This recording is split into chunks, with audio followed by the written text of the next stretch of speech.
ফরিদপুর সদরের ফুসরা এলাকায় আধিপত্যের বিরুদ্ধে সহিংসতায় 3 দিন পরেও আতঙ্ক কাটেনি।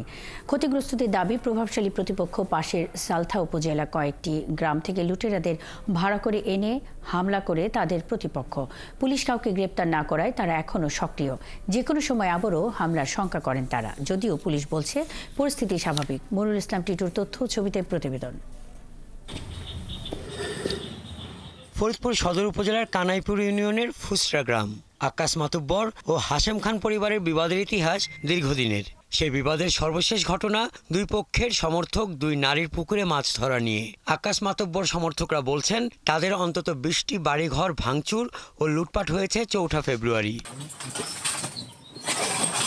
ভুক্তভোগীরা জানান, প্রতিপক্ষ হাশেম খান পাশের সালথা উপজেলার কয়েকটি গ্রাম থেকে লুটেরাদের ভাড়া করে এনে আওয়ামী লীগ ট্যাগ দিয়ে হামলা করে। ডাল আনছে, সরকি আনছে, ভেলা কাতরা, তারপরে লোক আইছে, মনে হয় যে ওই পিছনে লোক, এদিক অল্প লোক ঢুকেই দিয়ে পিছনে অনেক লোক দাঁড়াই রয়েছে। লুটপাট করার জন্য অন্য জায়গাতে লোকজন ভাড়া করে আয় না, ভাবুকদের মানে সালথা থানার ভাবুকদের লোকজন সব। ফ্রিজ ভাঙছে, টিভি ভাঙছে, গ্যাসের চুলা নিছে, ফ্যান নিছে, নগদ 4,30,000 টাকা নিছে।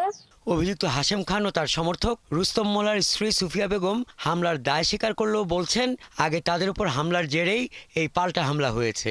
যেটা ভাঙছে সেটা ভাঙছে কারা? কোন গুণের? ওই যে অনেকগুলো বাড়ি ঘর ভাঙছে। ওই তো বিটারা ভাঙছে। কোন বিটারা ভাঙছে? মানে আপনাদের আমার এলাকায় প্রথম আমার বাড়ি ভাঙছে, আমার বাড়ি 7 ভাঙছে।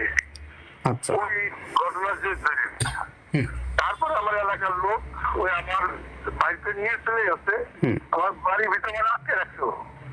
আচ্ছা, তারপরে বাড়িতে নিয়ে গেল, সবাই রাত করে পরে যায় ভাঙছে ওদের বাড়ি। আর পুলিশ বলছে পরিস্থিতি তাদের নিয়ন্ত্রণে রয়েছে। সেনাবাহিনীর টিম আসছে, আমাদের পুলিশ লাইন থেকে অতিরিক্ত ফোর্স আসছে। মোটামুটি পরিস্থিতি এখন পুলিশের নিয়ন্ত্রণে। বাড়িঘর কোপাইছে, হামলা মোটামুটি হয়েছে, তবে এখন পরিস্থিতি সম্পূর্ণ নিয়ন্ত্রণে, এখন আর কোনো ঝামেলা নেই। 3রা ফেব্রুয়ারি মাছ ধরা নিয়ে বিবাদ হয় দুই গ্রুপের।